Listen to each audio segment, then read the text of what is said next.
اللهم صل على سيدنا محمد وأسقي للظالمين بظالمين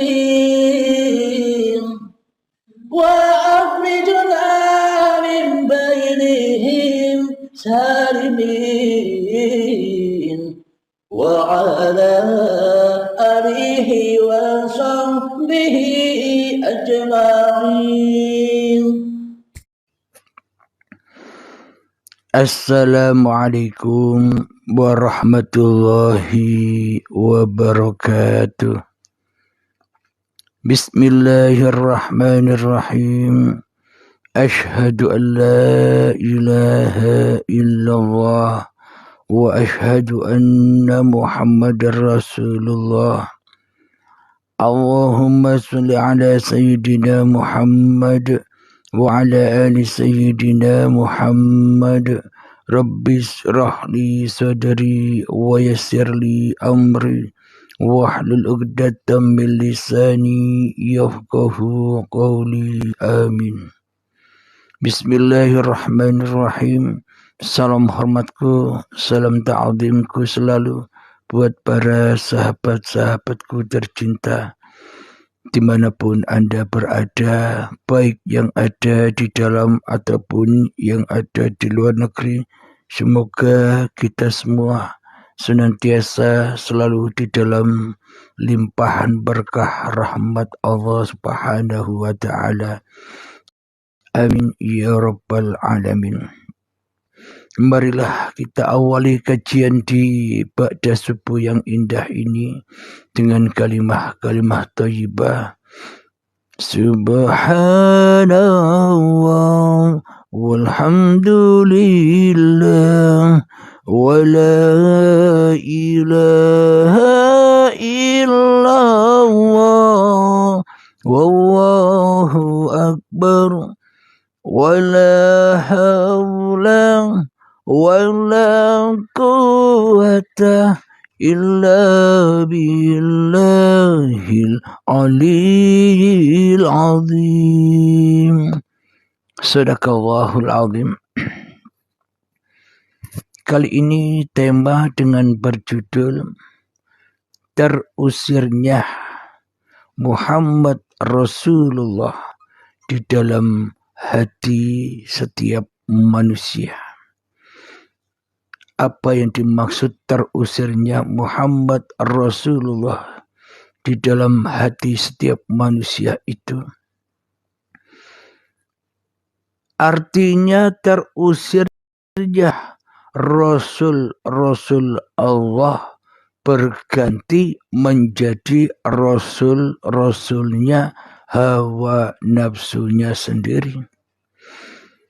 Terusirnya jiwa Rasulullah dari setiap hati umat manusia karena manusia tidak sama imannya dengan imannya Nabi Muhammad sallallahu alaihi wasallam. Imannya Nabi Muhammad adalah la ilaha illallah. Di dalam dadanya Muhammad Rasulullah, dan Muhammad hanyalah menjadi Rasul-Rasulnya Allah. Akan tetapi di dalam dada setiap manusia, ya termasuk saya, di dalamnya hanyalah berbunyi la ilaha illa ana. Tiada Tuhan selain aku sendiri di dalam dadaku. Tiada yang ada hanyalah diriku sendiri di dalam dadaku. Tiada yang esa kecuali diriku sendiri di dalam dadaku. Tiada yang tunggal kecuali diriku di dalam dadaku. Tiada yang hidup kecuali diriku sendiri di dalam dadaku. Inilah yang dimaksud Nabi Muhammad terusir kerasulannya di dalam hati setiap manusia.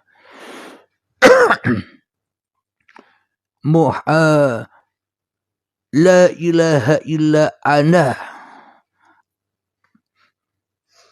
dan saya selama ini hanyalah menjadi rasul-rasul, menjadi utusan-utusan, menjadi pesuruh-pesuruh hawa nafsuku sendiri.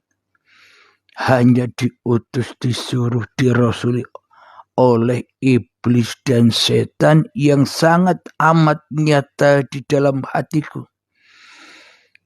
Inna syaitana lakum aduwwum mubin. Sesungguhnya syaitan itu adalah musuh yang nyata bagimu. Siapakah yang nyata di dalam dirimu? Kita sendiri bukan? Nah, itulah syaitan yang nyata itu, yang mana selalu dan selalu mengutus diri kita, selalu dan selalu menyuruh-nyuruh diri kita, selalu dan selalu merasuli diri kita untuk supaya kita ingkar kepada Allah, untuk selalu kita mensekutukan Allah dengan iblis, dengan syaitan, dengan jin, dengan diri kita sendiri di dalam hati kita. Mestinya bila kita merasa menjadi makhluknya Allah, mestinya bila kita merasa menjadi ciptaan Allah, mestinya bila kita merasa menjadi buatan Allah yang nyata, yang wujud, yang nampak, yang hidup, yang berkuasa di dalam hati setiap manusia itu, kan mestinya ya la ilaha illallah. Sehingga ketika nyata wujud zat sifat asma Allah yang ada dan af'alnya Allah yang ada di dalam hati setiap manusia itu hanyalah Allah, maka Halim, maka Anda, nama-nama Anda akan menjadi Rasulullah, menjadi utusan-utusan Allah. Sehingga nyatalah ayat, Muhammad, bukan kamu yang melempar, tapi akulah yang melempar.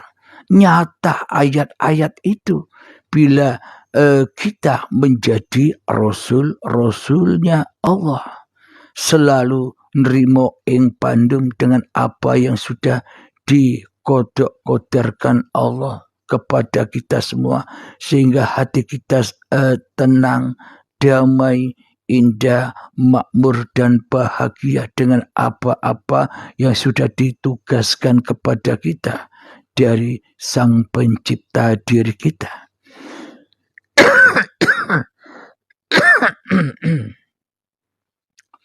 Akan tetapi bila yang jadi Tuhan di dalam dada kita hanyalah diri kita sendiri, yang ada, yang wujud, yang nampak, yang jelas, yang nyata di dalam hati ini hanyalah Abdul Halimnya, maka inilah dosa yang amat sangat besar. Dosanya ahli neraka. Tak akan diterima seluruh ibadah-ibadahnya ahli neraka, kecuali bertaubat kepada Allah, kecuali menyerahkan diri kepada Allah, kecuali sadar dengan seluruh kesalahan-kesalahannya selama ini. Bila kita perlu menyadari kesalahan-kesalahan kita selama ini, mana mungkin akan diterima taubat-taubat kita oleh Allah. Bila kita perlu menyadari kesalahan-kesalahan iman yang ada di dalam dada kita selama ini, bagaimana mungkin kita bisa beribadah, menghadap Allah saja tidak bisa, apalagi bawa-bawa ibadah. Menghadap Allah saja tidak bisa, apalagi membawa-bawa sholat. Menghadap Allah saja tidak bisa, apalagi membawa-bawa zikiran. Menghadap Allah saja tidak bisa, apalagi mengharap-harap pahala.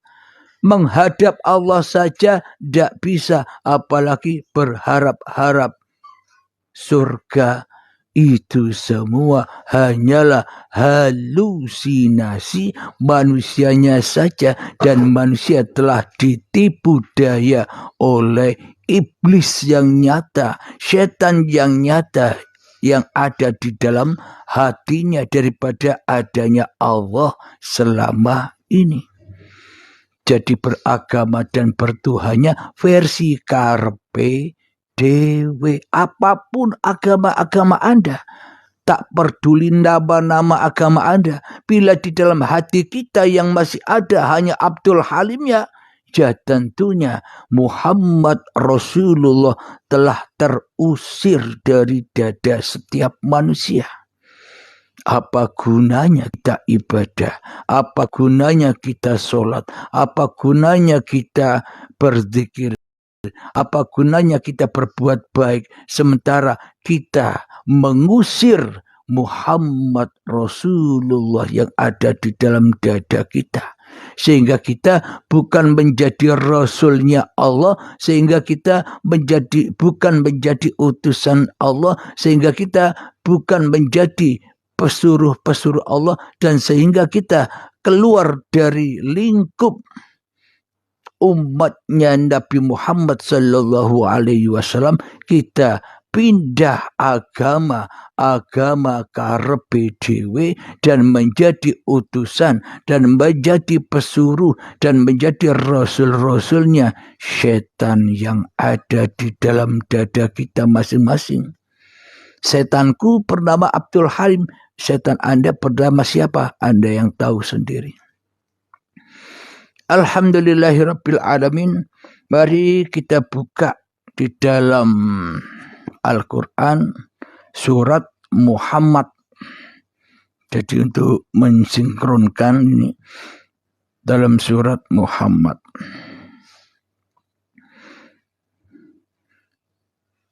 Ayat yang ke-7. Bismillahirrahmanirrahim. Ya ayyuhalladzina amanu in tansurullaha yansurkum wa yuthabbit aqdamakum. Yang artinya, wahai orang-orang yang beriman, jika kamu menolong agama Allah, niscaya Dia akan menolongmu dan meneguhkan kedudukanmu.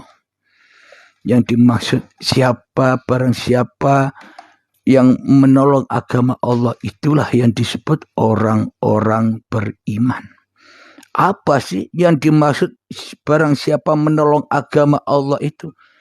Barang siapa yang meneguhkan, yang mendirikan bahwa hidup yang menghidupi diri setiap manusia itu hanyalah uripe Allah. Inilah yang dimaksud menolong agama Allah. Barang siapa di dalam hatinya yang ada hanya Allah, inilah yang dimaksud agama Allah itu. Bukan menolong agama-agama Allah yang selama ini kita pahami. Ketika kita sholat, apakah itu yang membuat kita menolong agama Allah? Ketika kita berzikiran, apakah itu kita menolong agama Allah? Ketika kita bersolawatan, ketika kita berbuat baik, apakah itu yang dikatakan menolong agama Allah? Sesungguhnya bukan itu, sobat. Bukan itu. Yang dimaksud menolong agama Allah itu, jadikanlah Allah sebagai Tuhanmu yang menciptakan kamu. Jadikanlah Allah itu sebagai Tuhanmu yang menghidupi kamu. Menolong agama Allah itu, jadikanlah Allah sebagai pelindung, pemelihara, pencukupi kehidupan dirimu di hatimu, sehingga hanya Allah yang berkuasa atasmu di dalam hatimu. Itulah yang dimaksud la ilaha illallah, dan itulah yang dimaksud menolong agama Allah.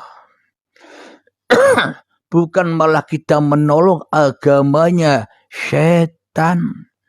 bukanlah kita menolong agamanya hawa nafsu. Jadi yang dimaksud menolong agama Allah itu, teguhkanlah imanmu di dadamu bahwa yang ada, yang hidup, yang nyata, yang berkuasa atas masing-masing diri manusia kita hanyalah Allah. Itulah yang dimaksud menolong agama Allah, bukan yang lainnya. Ketika manusia sudah menolong agama Allah, maka manusia akan menjadi rasul-rasulnya Allah. Ati'allahu,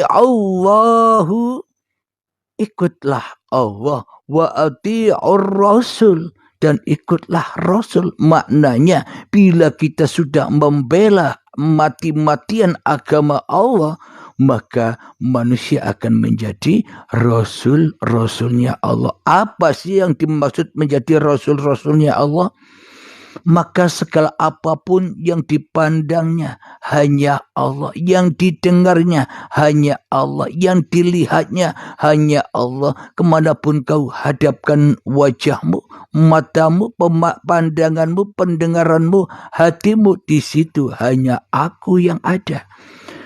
Imbasnya di dalam laku keseharian sejak bangun tidur sampai tidur lagi, maka tiada kata hanyalah lillahi ta'ala, otomatis. Meskipun kita tidak berniat apa-apa, pasti endingnya, sandarannya kepada lillahi ta'ala. Karena manusianya sudah tak berlaku lagi, karena manusianya sudah tidak jadi Tuhan lagi. Inilah yang dimaksud menolong agama Allah. Sehingga manusia ia akan ditolong oleh Allah. Ditolong apanya? Diteguhkanlah imannya di dalam dadanya.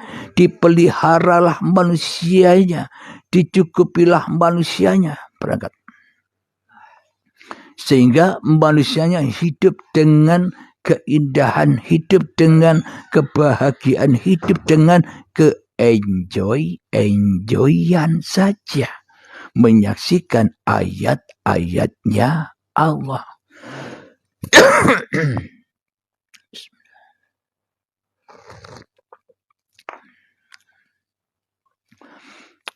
Kita lanjutkan surat Muhammad yang ayat yang ke-8.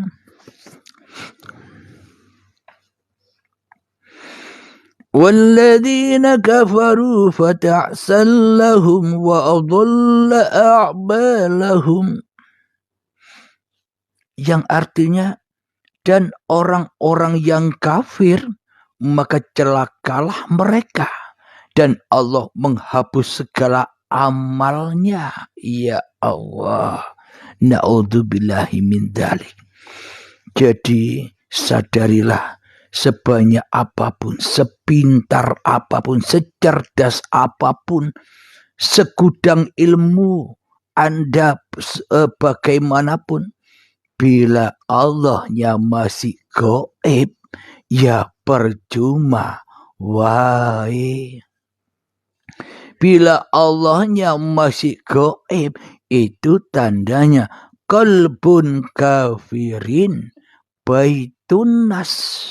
Rumahnya orang-orang kafir di sisi Allah adalah ketika manusianya lebih berkuasa, lebih hidup, lebih nyata, lebih nampak, lebih berkuasa daripada Allah di dalam dadanya. Itulah orang-orang kafir di sisi Allah, loh ya.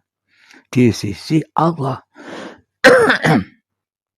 Maka amalnya, ibadahnya zong, tak berguna sama sekali. Ini kata Allah loh ya. Saya ulangi lagi artinya, dan orang-orang yang kafir maka celakalah mereka dan Allah menghapus segala amalnya. Siapa orang kafir itu? Orang yang ingkar hatinya kepada kewujudan kenyataan, kepada uripe Allah, Kenapa orang itu kafir? Karena manusianya merasa lebih ada, manusianya merasa lebih wujud, manusianya merasa lebih hidup, manusianya merasa lebih berkuasa daripada Allah. Kenapa? Allahnya gaib kok. Kenapa Allahnya ndak ada kok? Inilah yang dimaksud orang-orang kafir itu. Dan orang-orang kafir, maka celakalah mereka dan Allah menghapus segala amalnya. Di dunia serba kelaparan, di dunia serba kehausan. Apa? Tidak ada bersyukurnya kepada Tuhannya. Dikasih rezeki segini, kurang. Dikasih rezeki segitu, kurang terus, haus terus, lapar terus, selalu berdoa-doa, meminta apa-apa yang dihauskan, yang dilaparkan oleh hawa nafsunya. Hidupnya serba penuh dengan ketakutan.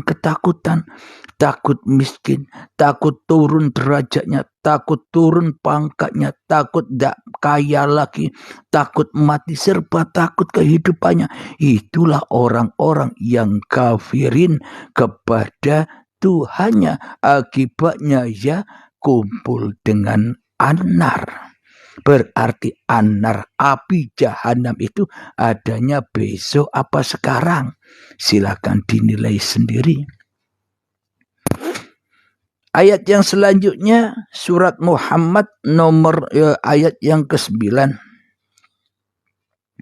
Dzalika bi annahum karihu ma anzalallahu fa ahbata a'malahum. Yang artinya yang demikian itu karena mereka membenci apa yang diturunkan Allah, maka Allah menghapus segala amal mereka. Selama ini kan seolah-olah yang datang di dalam hati kita kan dari manusia kita sendiri, bukan dari Allah. Nyata kan? Ayat-ayat Allah ini nyata bagi orang-orang yang kembali kepada Allah. Ayat-ayat Allah ini gaib, hanya dongeng saja bagi hawa nafsu yang membacanya. Sehingga dikira babakan ketuhanan ini, babakan pahala dan surga itu nanti. Padahal sudah berlangsung saat ini ketika manusia masih ada. Yang demikian itu karena mereka membenci apa yang diturunkan dari Allah. Manusia tak percaya bahwa hidupnya ini uripe Allah. Manusia tidak percaya bahwa badan ini ciptaan Allah. Sehingga manusia merampas uripe Allah sebagai menjadi uripe manungsane. Sehingga manusia merampas badan ciptaan Allah ini sebagai badan-badan kekuasaannya.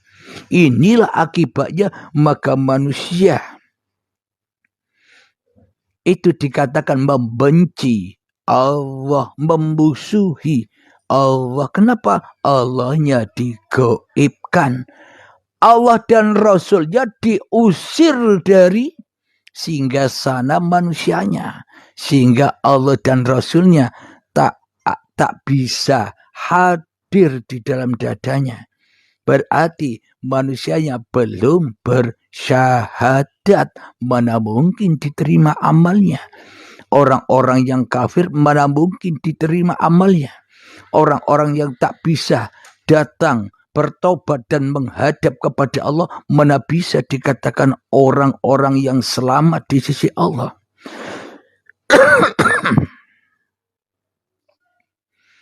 Yang demikian itu karena mereka membenci apa yang diturunkan Allah, maka Allah menghapus segala amal mereka.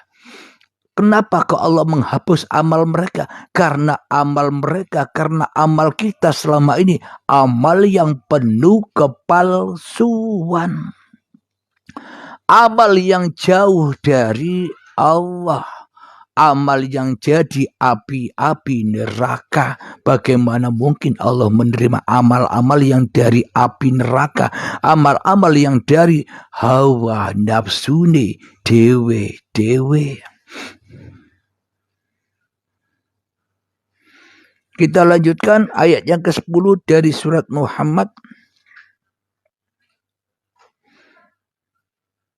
أَفَلَمْ يَسِيرُوا فِي الْأَرْضِ فَيَنْظُرُوا كَيْفَ كَانَ عَاقِبَةُ الَّذِينَ مِنْ قَبْلِهِمْ دَمَّرَ اللَّهُ عَلَيْهِمْ وَلِلْكَافِرِينَ أَمْثَالُهَا.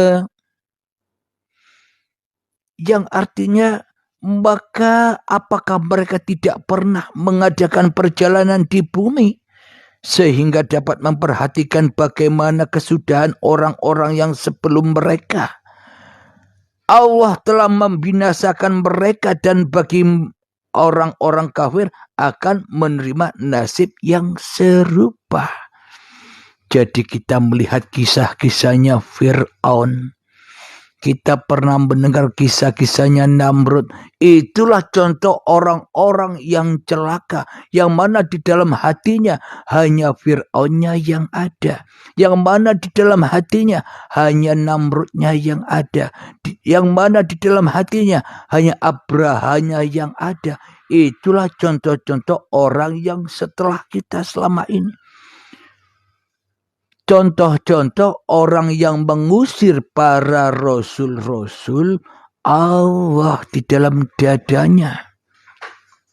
Berarti selama ini yang jadi Fir'aun siapa? Hayo. Berarti selama ini yang menjadi Namrud siapa? Hayo. Berarti yang selama ini menjadi Abraha dengan bala tentaranya untuk merobohkan Ka'bah, untuk merobohkan Baitullah menjadi Baitun Nas, Baitul Kafirin, Baitun Nas, Kolbun Kafirin, Baitun Nas. Nyata semua apa yang diterangkan di dalam Al-Quran itu. Tidak halu dan tidak angan-angan, tapi nyata di dalam hati setiap manusia. Wa min anfusikum, dan semua sudah ada di dalam dirimu. Afala tubsirun, apakah kamu tidak memperhatikannya?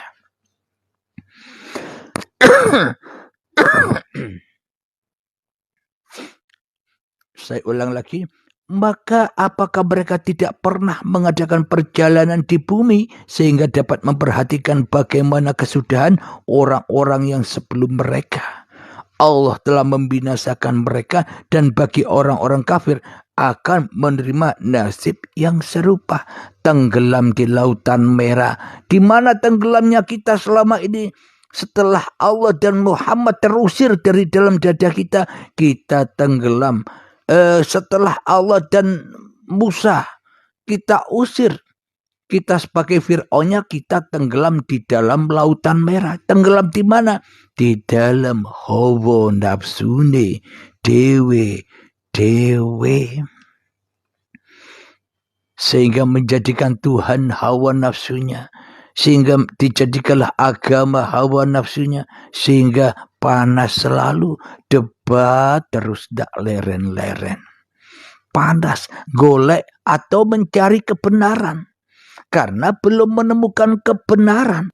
Bila sudah menemukan kebenaran, sudah ndak cari benar lagi. Enjoy, why?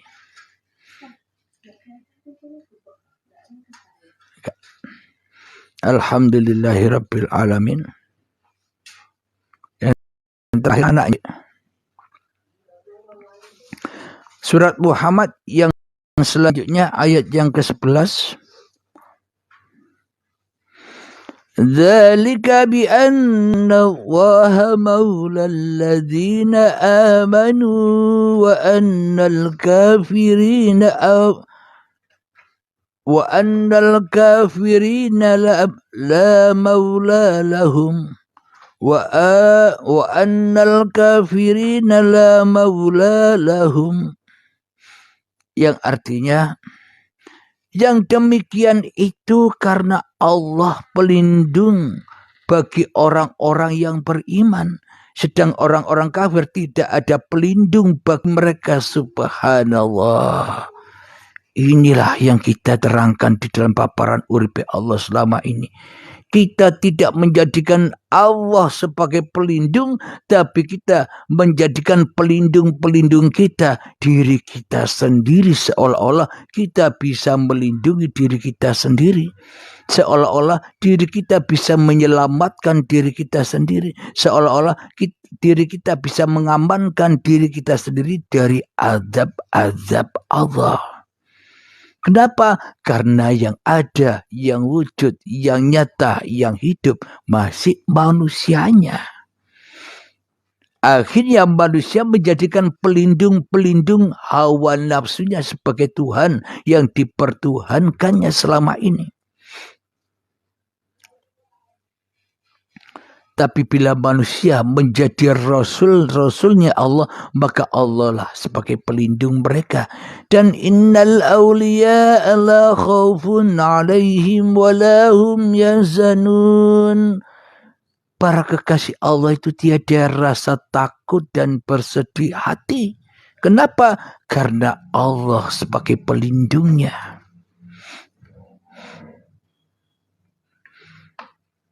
Jelas sudah ya? Saya ulang lagi, yang demikian itu karena Allah pelindung bagi orang-orang yang beriman. Siapakah orang-orang beriman itu?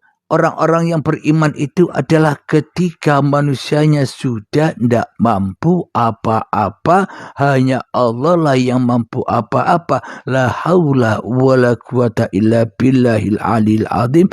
Dudukmu bukan dudukmu, bicaramu bukan bicaramu, berdirimu bukan berdirimu, naik motormu bukan kamu yang bisa, pekerjamu bukan kamu yang bisa. Inilah orang-orang yang menjadikan Allah sebagai pelindungnya. Sehingga lillahi ta'ala, sehingga semuanya hanya Allah yang berkuasa atas dirinya. Beda dengan diri kita selama ini, seolah-olah kita yang melakukan semuanya. Yang duduk Abdul Halim, yang bicara Abdul Halim, yang melihat Abdul Halim, yang berdiri Abdul Halim, yang naik kereta atau naik motor Abdul Halim, yang bisa makan dan minum Abdul Halim. Semuanya serba Abdul Halim, maka bunyi di dalam dada kita, linafsi. Solatnya Allahu Akbar, aku yang solat linafsi. Dikiranya linafsi. Kenapa kok dikatakan dikiranya linafsi? Abdul Halim yang merasa berzikir. Kebaikannya linafsi. Abdul Halim yang merasa berbuat baik. Semuanya serba manusianya. Maka manusia telah menjadikan setan sebagai pelindungnya. Ya ahli neraka. Itulah yang dinamakan ibadahnya ahli neraka. Tak akan pernah sampai kepada Allah. Kenapa? Karena tempatnya orang-orang yang beribadah itu adalah di dalam qalbun mukminin baitullah. Ya harus masuk surga dulu baru bisa beribadah. Bila tidak masuk surganya Allah dulu, ya tak akan pernah bisa beribadah.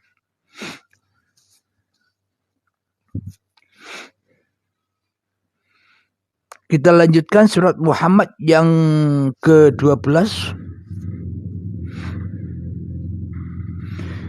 Inna Allaha yudkhilul ladhina amanu wa amilus salihati jannatin tajri min tahtihal anhar والذين كفروا يتمتعون ويأكلون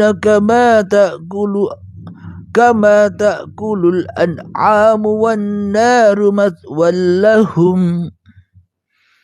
Yang artinya sungguh Allah akan memasukkan orang-orang beriman dan mengerjakan kebajikan ke dalam surga yang mengalir di bawahnya sungai-sungai. Dan orang-orang yang kafir menikmati kesenangan dunia dan mereka makan seperti hewan. Makan dan kelak nerakalah tempat tinggal bagi mereka. Mari kita kepada Allah. Lu kata di surga sudah tidak ada ibadah. Memang orang-orang yang masuk surga sudah tidak ada ibadah lagi. Kenapa? Manusianya sudah tenggelam di dalam wajhullah. Mana mungkin dikatakan ibadah, sedangkan manusianya tidak bisa ibadah. Yang menguasai manusianya sudah Allah. Yaitulah surga Allah itu bagi orang-orang yang beriman. Jadi bukan nanti, surga itu sudah dialami sekarang juga oleh orang-orang yang beriman, yang mana di dalamnya mengalir telaga-telaga, sungai-sungai yang indah. Apa maknanya? Di dalam kehidupan ini mengalir begitu saja lillahi ta'ala. Apapun keadaannya mengalir lillahi ta'ala. Dan indah, damai, dan sungguh damai, tentram, dan sungguh tentram, bahagia selalu. Itu maknanya yang sudah enjoy saja setelah baiat. Hatinya enjoy. Itu yang dimaksud di dalam orang-orang yang beriman itu mengerjakan kebajikan di dalam surga. Mengalir di bawahnya sungai-sungai. Jadi kebajikan manusia tidak bisa mengerjakan kebajikan kecuali lillahi ta'ala.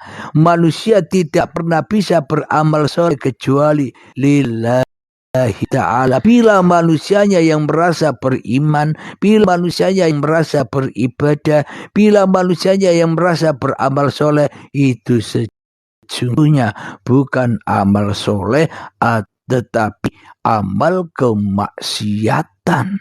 Manusianya ingkar kepada Allah, bahwa Allah sebagai pelindung manusianya, dan manusianya ingkar mensekutukan Allah dengan dirinya sendiri di dalam dadanya. Apa yang selama ini dianggap ibadah, ternyata setelah mendengarkan paparan-paparan uripi Allah yang berlandaskan Al-Quran ini, ternyata selama ini telah salah jalan, maka bertaubatlah. Kalau sudah mengerti salah jalan, kok tetap di jalan yang salah, ya tanggung sendiri. Kenapa? Karena kita tidak menjadikan Allah sebagai pelindung, kita hanya menjadikan hawa kita sebagai pelindung kita. Kita merasa benar-benar sendiri dengan apa yang sudah kita peluk dan yang sudah kita jalankan. Ya, silakan tanggung sendiri. Pokoknya di sini Al-Qur'annya sudah jelas. Ayat yang ke-13.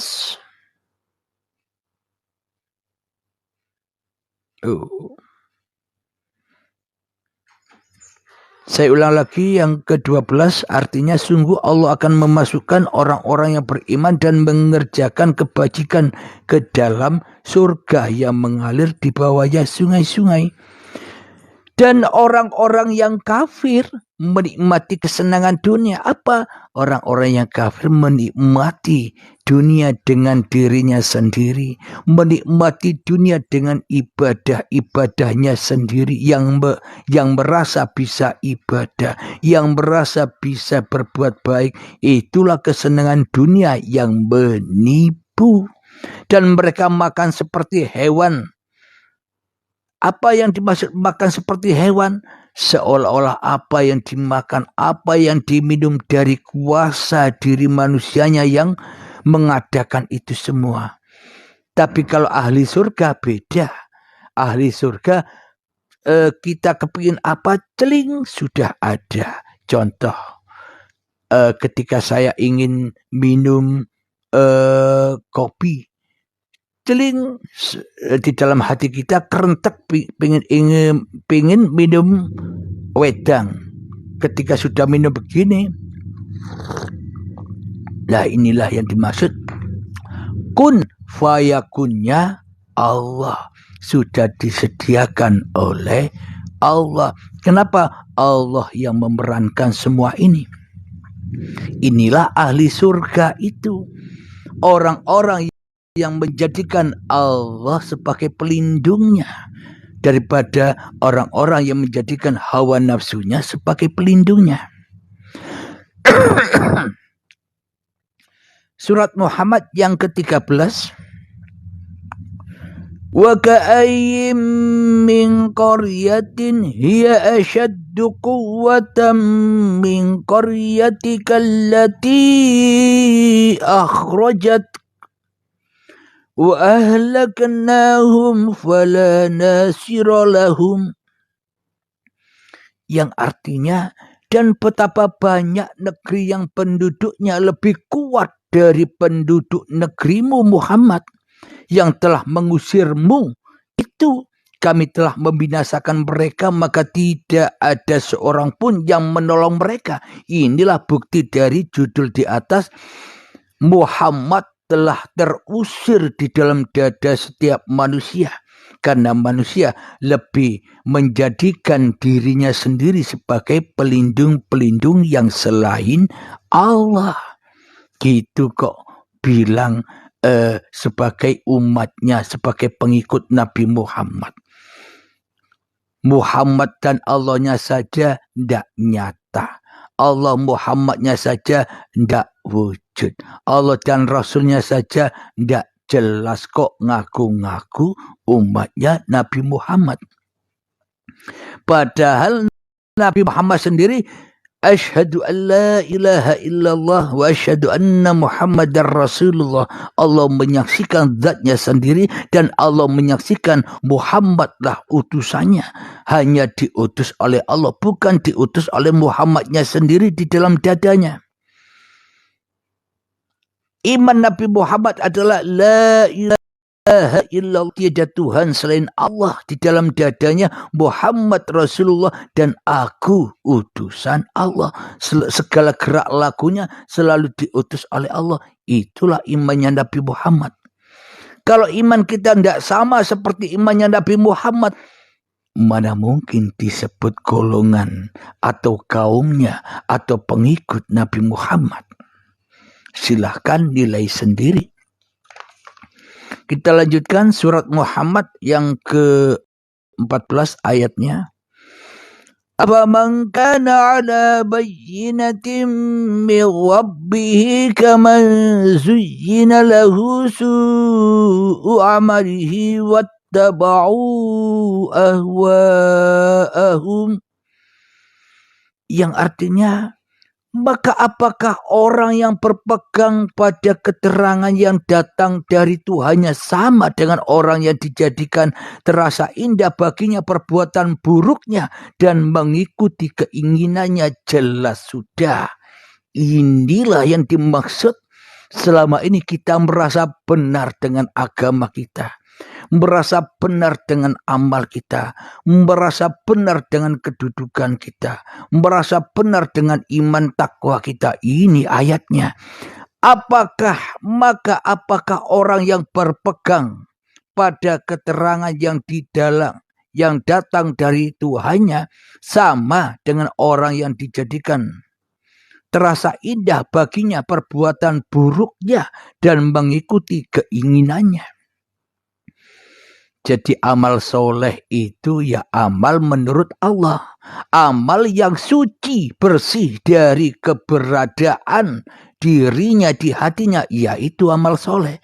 Amal yang suci dari manusianya, amal yang bersih dari amal manusianya, itulah amalnya soleh. Dan itulah amalnya para nabi dan para rasul. La ilaha illallah Muhammad Rasulullah. Allah lah sebagai penguasa, Muhammad yang jadi utusan-utusannya. Tapi bila di dalam dada kita yang ada masih diri kita sendiri yang jadi utusan hawa nafsu kita sendiri, ya itu yang selama ini seolah-olah terasa indah. Perbuatan buruk, padahal perbuatan buruk kok berasa indah. Kenapa? Karena kita selama ini masih menjadi ahlun nar, ahli neraka, ahli manusia. Karena manusianya masih jadi Tuhan sendiri di dalam hatinya. ayat yang ke-15 dari surat Muhammad. Mathalul jannati allati wa'idal muttaqun fiha anharum min ma'in ghairi asin wa anharum min labanin lam yataghayyar ta'muh wa anharum minal khamri ladzatin lisyaribin wa anharum min asalin musaffa walahum fiha min kulli thamarat wa maghfiratun min rabbihim kaman huwa khalidun fin nari wa suqu ma'an hamiman faqatta'a am'a'ahum. Yang artinya ini yang terpenting ya, mohon diperhatikan. Perumpamaan taman surga yang dijanjikan kepada orang-orang yang bertakwa. Ingat, perumpamaan. Bukan yang dibayang-bayangkan manusia. Manusia tak pernah bisa membayangkan surga. Kenapa? Bagaimana manusia bisa membayangkan surga? Ketemu yang punya surga saja tidak bisa dibayangkan. Bertemu Allah saja belum kok bayangke surga. Kepingin bayangkan surga, ketemu surga, ya ketemu yang punya surga dulu, baru ketemu surga dan bisa beribadah di dalamnya. Apa maknanya beribadah di dalamnya? Menikmati apapun yang disuguhkan oleh Allah. Perumpamaan taman surga yang dijanjikan kepada orang-orang yang bertakwa. Di sana ada sungai-sungai yang airnya tidak payau. Dan sungai-sungai air susu yang tidak berubah rasanya.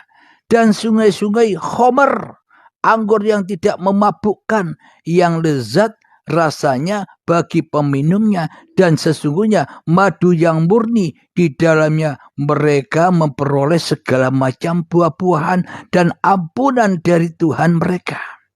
Samakah mereka dengan orang-orang yang kekal dalam neraka dan diberi minuman dengan air yang mendidih sehingga ususnya terpotong-potong? Ini yang bisa memahami hanya sahabat-sahabat yang sudah baiat bisa memahami ini.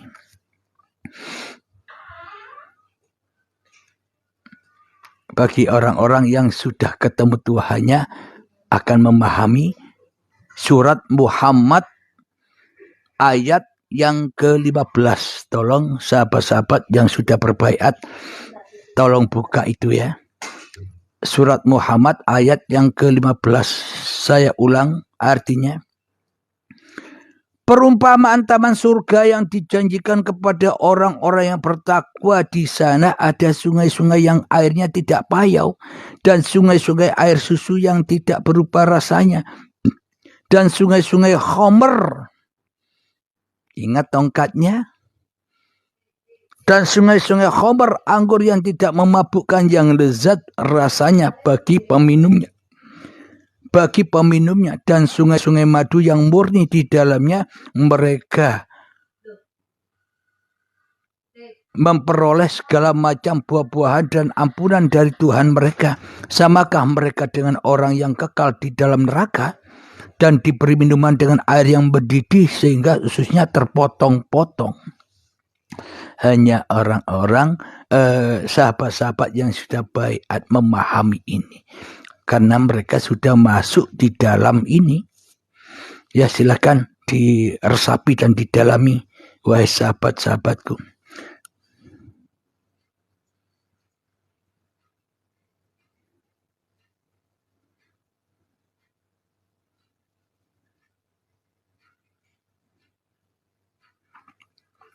Kita lanjutkan surat Muhammad yang 16. Wa minhum man yastami'u ilaik hatta idza kharaju min 'indika qalu lilladzina utul ilma madza qala anifa Ulaika alladzina taba'a Allahu ala qulubihim wattaba'u ahwa'ahum.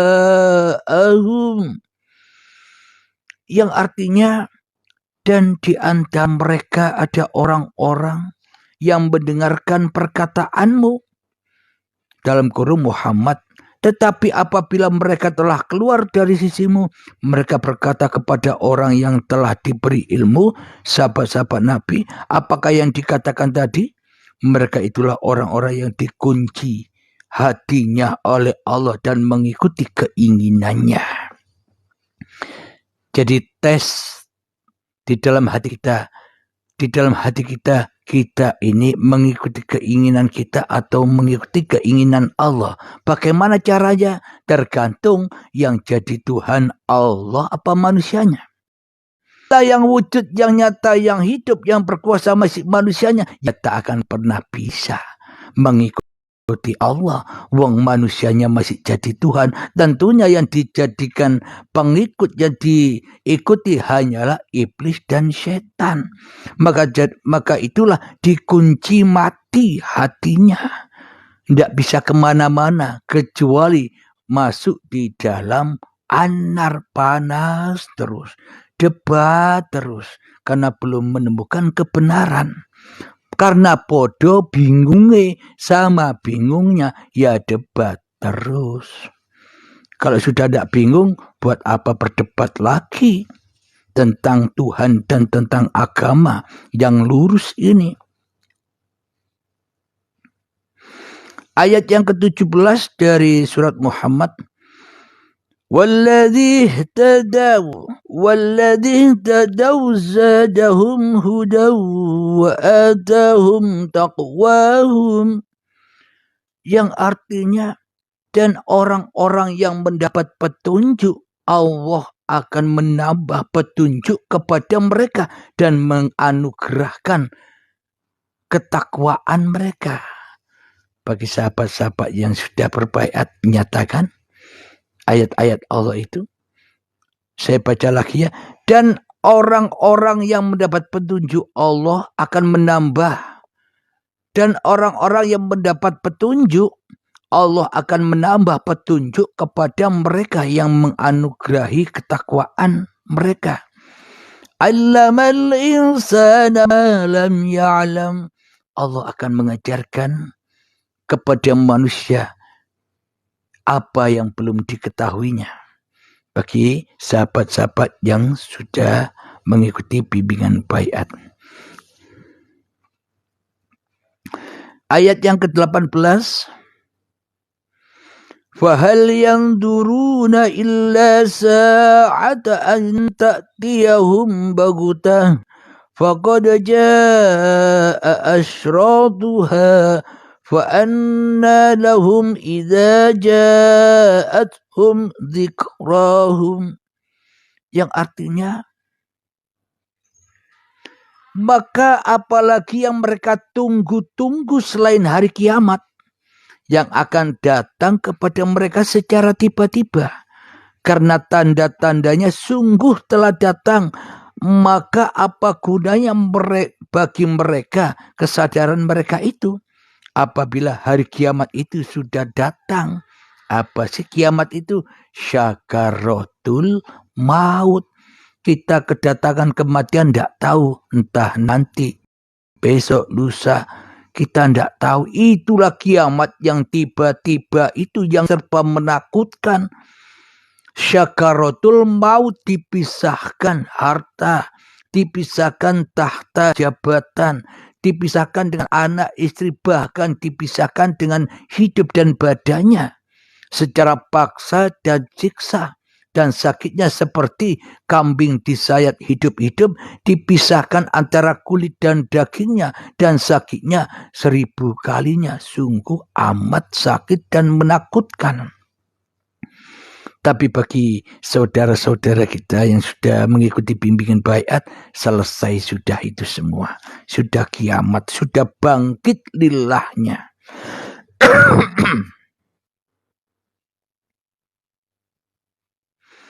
Ayat yang terakhir dari surat Muhammad yang ke-19, yakni yang kita kaji yang terakhir. Fa'lam annahu la ilaha illallah wastaghfir li dzambika walil mu'minina wal mu'minat wallahu ya'lamu mutaqallabakum wa matwaakum, yang artinya maka ketahuilah bahwa tidak ada Tuhan yang patut disembah selain Allah, dan mohonlah ampun atas dosamu dan atas dosa orang-orang mukmin laki-laki dan perempuan, dan Allah mengetahui tempat usaha dan tempat tinggalmu. Jadi kita selama ini sudah tahu kita ini tinggal di dalam neraka atau di dalam anar atau di dalam surga atau di dalam jannah. Sekarang kita bisa menilai diri kita sendiri. Kita di mana? Kalau kita masih di dalam anar, kalau kita masih terkuasai oleh hawa nafsu kita, berarti tandanya selama ini ibadah kita semuanya tertolak sejak akil balai hingga setua ini. Selama ini tidak pernah beribadah, hanya bermaksiat saja kepada Tuhannya. Apapun bentuk ibadah yang kita lakukan, semuanya hanya maksiat. Kenapa? Karena pangkal ujungnya yang ada masih manusianya, yaitulah anar. Alhamdulillahirabbil alamin. Inilah tanda bukti yang sangat amat nyata di judul ini bahwa kerasulan Nabi Muhammad telah terusir di setiap dada manusia. Kenapa? Karena manusia menciptakan negara, menciptakan kekuasaan sendirinya di hatinya, sehingga manusianya bukan menjadi Rasulullah, bahkan menjadi rasulnya hawa nafsune dewe-dewe. Alhamdulillahirabbil alamin. Semoga saya khususnya dan semoga kita semua senantiasa dijaga oleh Allah Subhanahu wa taala, diberi petunjuk oleh Allah Subhanahu wa taala. Amin ya rabbal alamin. Saya dan Anda sama kedudukannya, sama-sama apa? Sama-sama makhluknya Tuhan, sama-sama bukan pencipta. Alhamdulillahirabbil alamin. Sebelum kita akhiri, marilah kita kembangkan salawat dari mindahul bala. Allahumma salli ala sayyidina Muhammad wa asli lil zalimin bi zalimin. Allahumma salli ala sayyidina Muhammad wa asghiri zalimin bi zalimin wa akhrijna min bainihim salimin wa ala alihi wa sahbihi ajma'in. Bismillahirrahmanirrahim. Allahumma ya qadiyal hajat, Allahumma ya mujibad da'awat, Allahumma ya rafi'ad darajat, Allahumma ya muhillal muskilat, Allahumma ya syafiyal amrad, Allahumma ya kafiyal muhimmat, Allahumma ya dafi'al baliyat. Rabbana atina fid dunya hasanah wa fil akhirati hasanah wa qina adzabannar.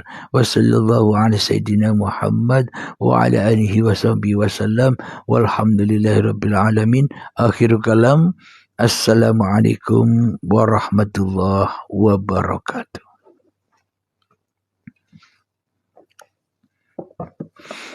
Alhamdulillahirabbil alamin. saya ucapkan Waalaikumsalam warahmatullahi wabarakatuh kepada sahabat-sahabat yang mengikuti live ini. Monggo kiranya ada yang mau naik.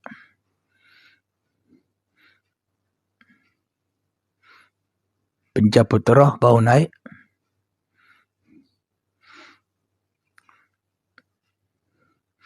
Kira-kira ada yang ditanya-tanyakan tentang kajian tadi, terusirnya Muhammad Rasulullah di dalam hati setiap manusia selama ini. Monggo.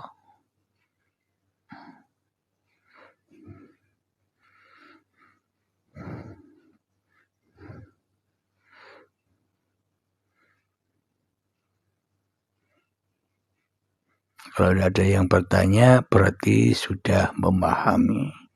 Dan kalau sudah memahami, alhamdulillah, kita akhiri kajian di pada subuh yang indah ini. Assalamualaikum warahmatullahi wabarakatuh.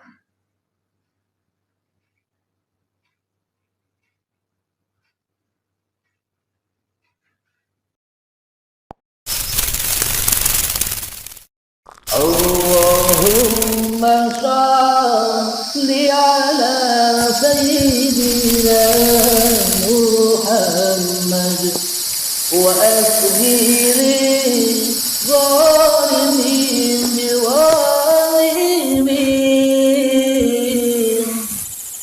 wa akhrijna min bainihim salimin wa